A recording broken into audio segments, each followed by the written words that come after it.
بسم الله الرحمن الرحيم.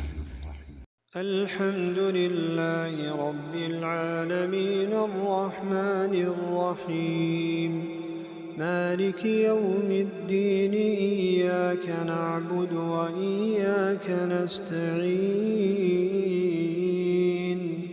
اهدنا الصراط المستقيم صراط الذين أنعمت عليهم غير المغضوب عليهم ولا الضالين.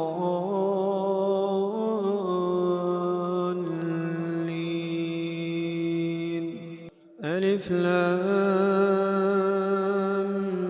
ميم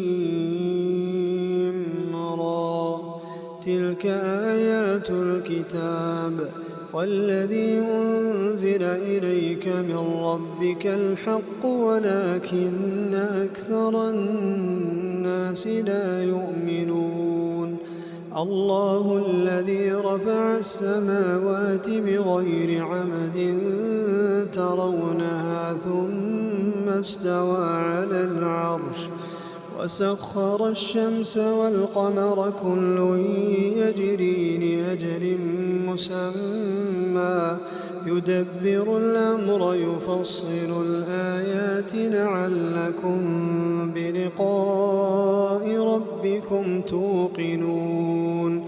وهو الذي مد الأرض وجعل فيها رواسي وأنهارا ومن كل الثمرات جعل فيها زوجين اثنين يغشي الليل النهار إن في ذلك لآيات لقوم يتفكرون. وفي الأرض قطع متجاورات وجنات من أعناب وزرع ونخيل صنوان وغير صنوان يسقى بماء واحد ونفضل بعضها على بعض في الأكل إن في ذلك لآيات لقوم يعقلون. وإن تعجب فاعجب قولهم أإذا كنا ترابا أإنا لفي خلق جديد أولئك الذين كفروا بربهم وأولئك الأغلال في أعناقهم وأولئك أصحاب النار هم فيها خالدون. ويستعجلونك بالسيئة قبل الحسنة وقد خلت من قبلهم المثلات وإن ربك لذو مغفرة للناس على ظلمهم وإن ربك لشديد العقاب. ويقول الذين كفروا لولا أنزل عليه آية من ربه إنما أنت منذر ولكل قوم هاد.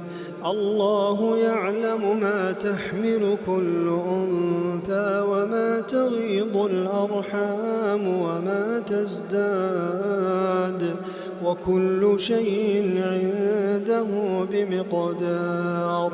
عالم الغيب والشهادة الكبير المتعال سواء منكم من أسر القول ومن جهر به ومن هو مستخف بالليل وسارب بالنهار له معقبات من بين يديه ومن خلفه يحفظونه من أمر الله إن الله لا يغير ما بقوم حتى يغيروا ما بأنفسهم وإذا أراد الله بقوم سوءا فلا مرد له وما لهم من دونه من وال.